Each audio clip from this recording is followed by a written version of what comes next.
존경하고 사랑하는 우리 구독자 여러분 반갑습니다. 여러분의 천만 라디오 천혜자입니다. 벌써 또 월요일이 다가왔어요. 2월 6일입니다. 금방 갑니다. 금방.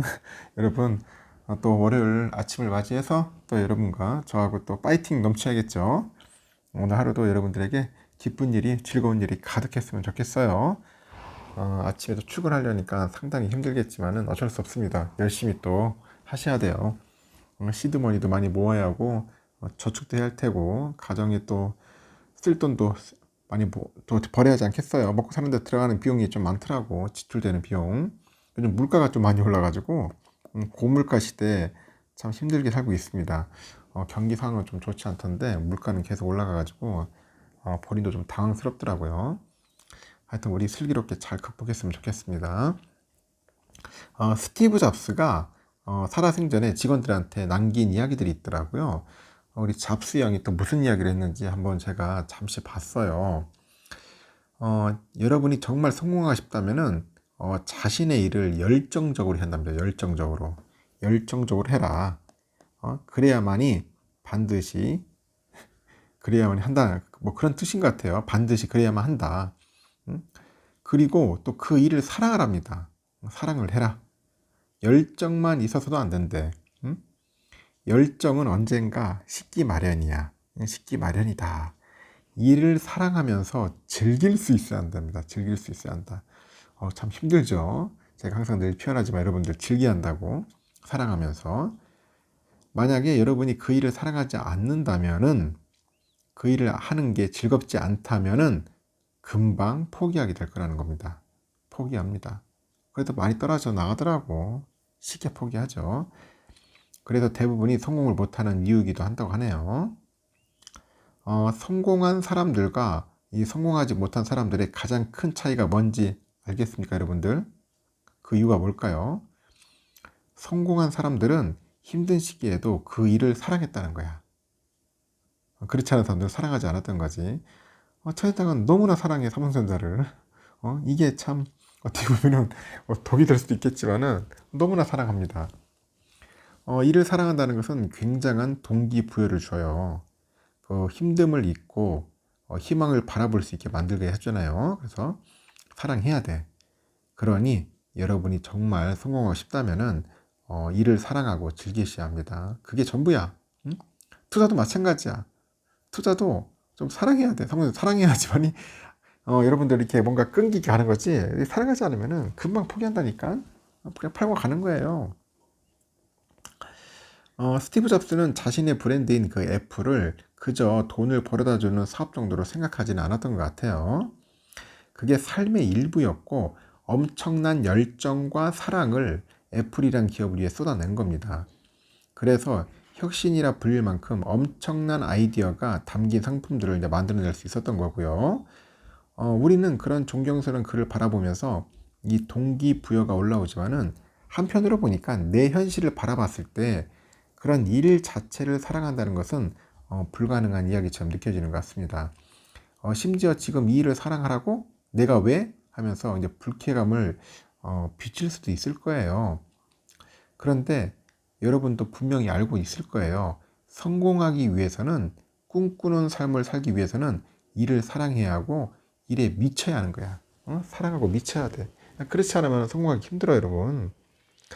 알고는 있지만 우린 늘 지나간 뒤에 후회하잖아. 그렇죠?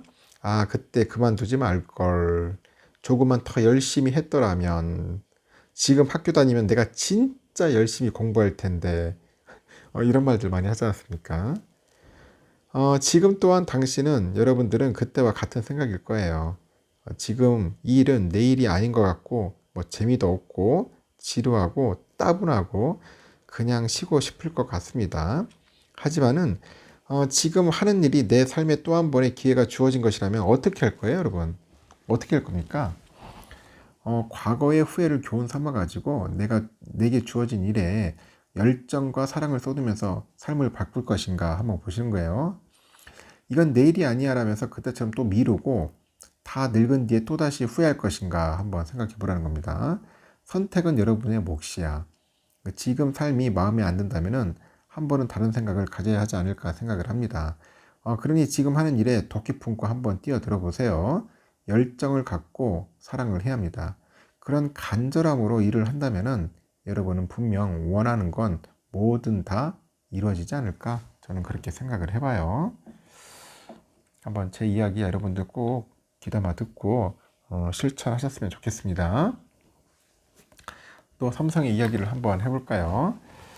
메모리 반도체 시장 1등 삼성전자의 그 압도적인 우위를 상징하는 초격차 기술, 이 초격차 기술의 아성이 또 흔들리고 있다. 뭐 그런 이야기 나와 있는데,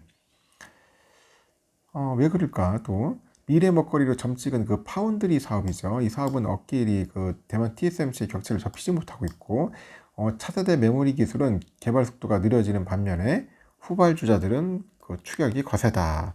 뭐 그렇게 표현을 하는 것 같아요.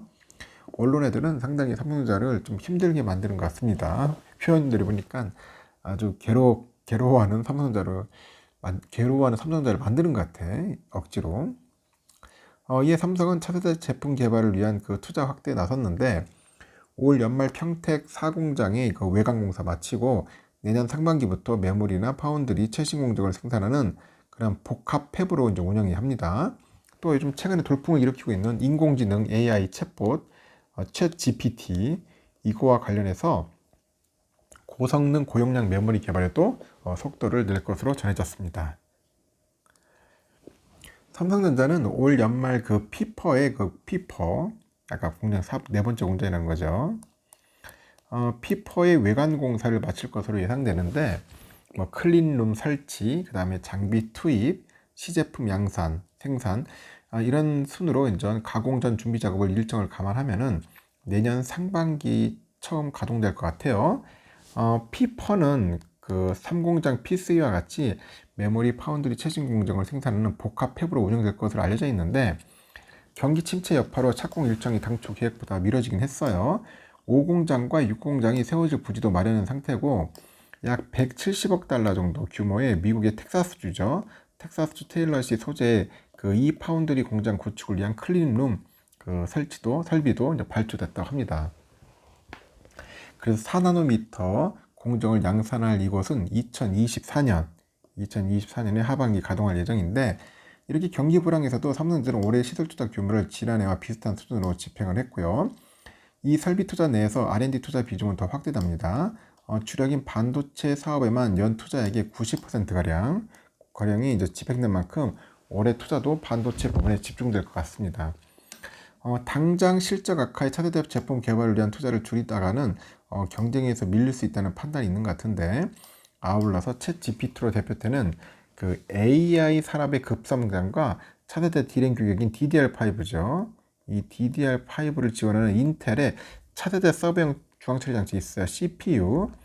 이거의 사파이어 래피즈 출시 등을 계기로 해가지고 고성능, 고용량, 그 메모리 수요가 폭발적으로 증가할 것으로 예상됨에 따라서 관련 제품 개발에도 속도를 낼 것으로 현재 전해진 거죠. 이렇게 반도체 공정 난이도가 올라가다 보니까 그 선두 기업과 비교했을 때 기술 개발 속도가 느려지는 반면에 후발주자들의 그 추격은 한층 거세지고 있는 것 같습니다. 시장 조사 기관 옴디아에 따르니까 삼성전자 D램 점유율이 2016년 46.6%였는데 22년 3, 4분기에는 40.6%로 하락을 해요. D램 업계 3위인 미국 마이크론이 지난해 232단 낸드 플래시 양산을 했고 10나노급 5세대 그 D램 개발 등 세계 최초 타이틀을 단 기술을 잇따라 발표했고요. 중국의 양쯔 메모리 테크놀로지도 업계 최고 수준인 8세대 232단 낸드 제품 양산에 성공해가지고 현재 메모리 기술력을 고도화하고 있다고 하는데 그 파운드리 투자는 3나노 이하의 선단 공장에 집중될 것 같고요. 삼성은 파운드리 생산 라인 투자를 오는 24년 10배까지 늘리고 27년에는 초미세 공정 생산 능력을 22년보다도 한 3배로 확대할 계획이라고 하네요.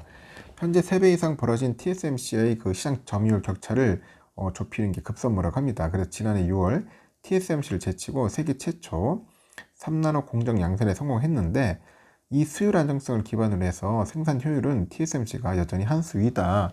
뭐 그런 이야기도 있는 것 같습니다. 일단 업계 관계자는 그래요. 삼성전자가 TSMC와의 격차가 큰 레거시 공정 대신에 3나노 이하의 초미세 공정에 투자 역량을 집중하는 것은 전략적으로 타당한 판단이다.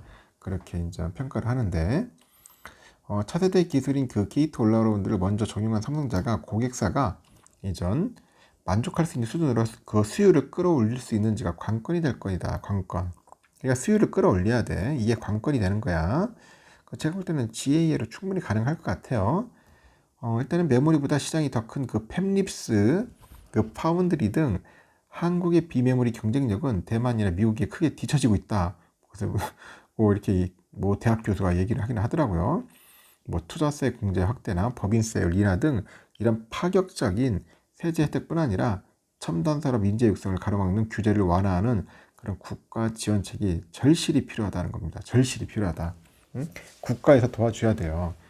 TSMC는 뭐 잘해서 뭘 떠나서 이 대만 정부에서 완전 국영처럼 키우잖아요.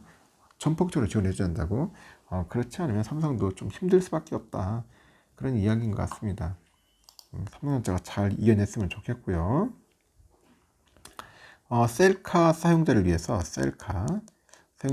그 전면 카메라가 1200만 그 픽셀 해상도와 16비트의 그 슈퍼 HDR 이거를 지원하고 약간 수백만 원대 그 적도의가 없더라도 별자리 움직임을 촬영할 수 있도록 했다면 별자리 움직임까지.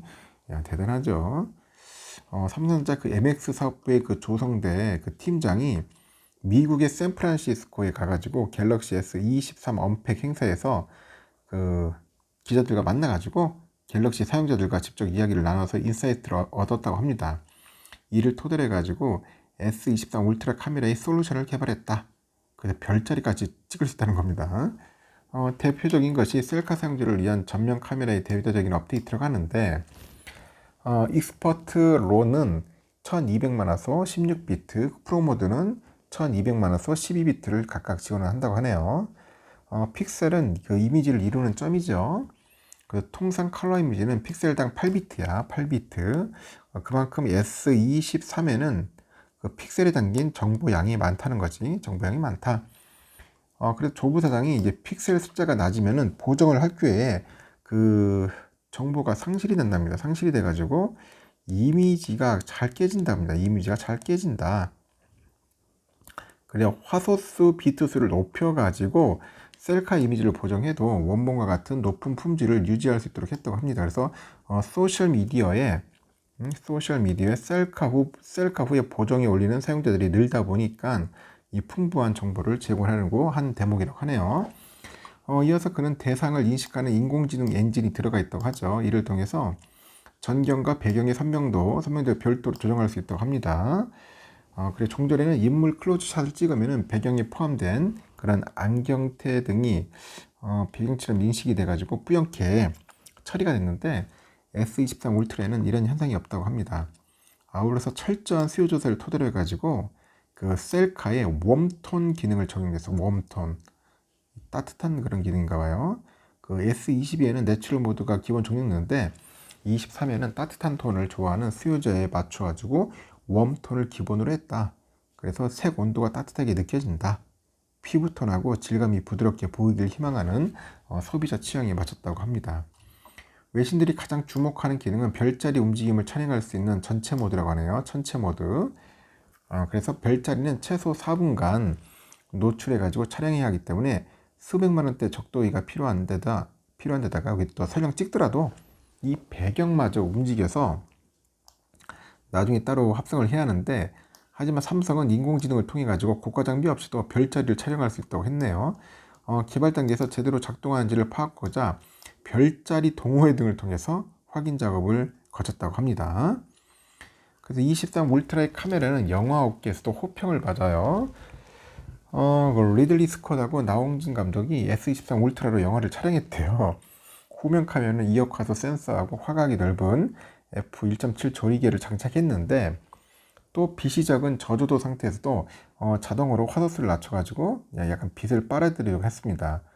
그리고 4K 해상도 이거를 해상도를 장면이 바뀌어도 동일한 칼라 밝기로 적용하는 HDR10 플러스로 해가지고 초당 60프레임에 촬영할 수 있답니다. 초당 60프레임. 대단하네요. 60프레임이면. 더욱이 이제 픽셀당 10비트 정보를 저장하기 때문에 현장에서는 전문 장비나 다름없다고 놀라워하죠. 그 영화 글래디에이터를 연출한 리들리 스콧 감독이 그 언팩 현장에서 S23 울트라로 영화를 촬영하는 것은 대단하고 아주 재미있는 도전이라고 생각했다. 이 작은 물건이 앞으로 모든 큰 촬영 카메라를 대신할 수 있다는 생각이 들었다고 합니다. 이번에 그 S23 울트라에는 그 갤럭시 시리즈 중 처음으로 2억 이미지 화소가 센서가 이제 장착됐어요.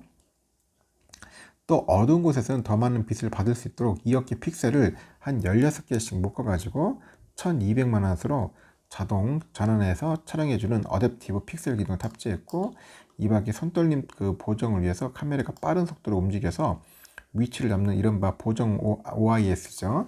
이 각도를 2배 높입니다. 그래서 종전에는 야간 동영상을 촬영하면 불빛이 약간 미세 떨렸는데 S23에는 이런 현상이 없다고 합니다. 그래서 2억 화소 이미지 센서를 갖고 소비자들에게 어떤 가치를 줄 수 있을지 궁리를 했다고 하네요. 그래서 셔터를 누르는 순간에 삼성이 개발해가지고 딥러닝 솔루션이 매우 빠른 속도로 작동이 되는데, 최종적으로는 소비자들에게 더 풍부한 그런 사용자 경험을 제공하고자 했다고 그렇게 역사를 합니다. PR을 합니다. 제가 봐도 참 대단한 스마트폰인 것 같아요. 참 탐납니다.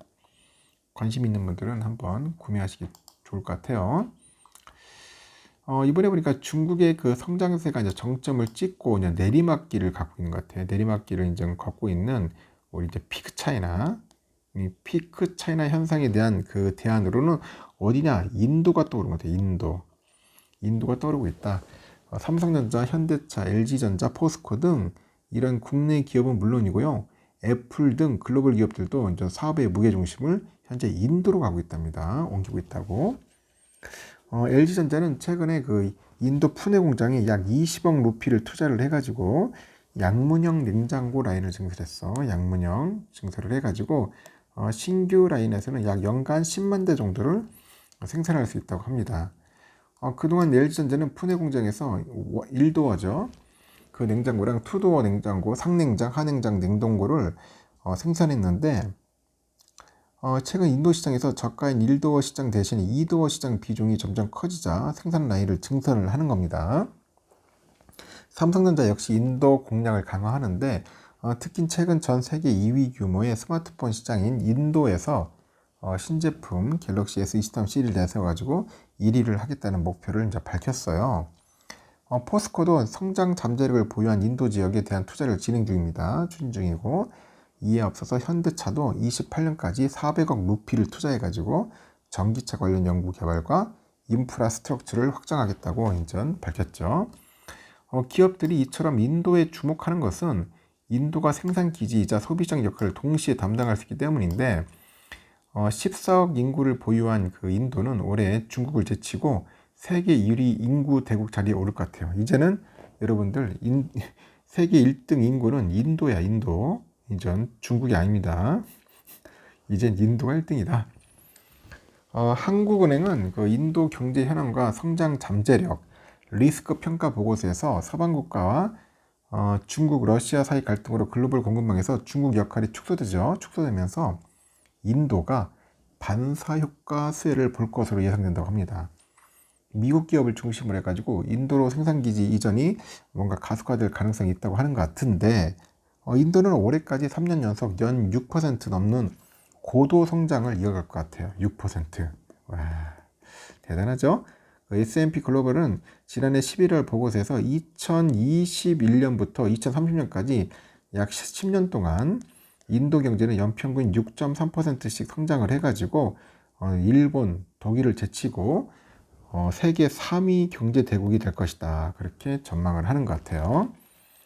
현재 미중 갈등으로 정치적 불확실성이 커진 점도 인도 몸값이 오르는 것 같아. 이미 글로벌 기업들이 중국에 있던 생산 기지를 인도로 옮겨가고 있어요. 애플이 대표적인 예입니다. 외신에 따르니까 애플은 아이패드 중국 생산 라인을 인도로 옮기는 방안을 현재 검토하고 있다고 하네요. 애플의 최대 협력체인 대만 폭스콘 역시 인도 공장 인력을 4배 확대하기로 했다. 4배 확대되겠습니다. 구글의 모회사 알파벳 역시 구글 픽셀폰의 일부 생산 라인을 중국에서 인도로 옮기기로 했다.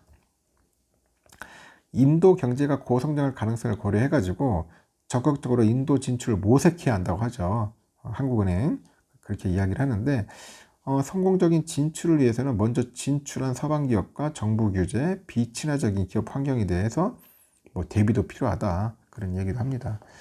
이제 앞으로는 인도 시장이 엄청나게 커질 것 같네요. 역시 세계 인구 1위 인도. 인도가 참 이렇게 커질 줄 몰랐네요. 앞으로는 좀 많은 변화가 있을 것 같습니다.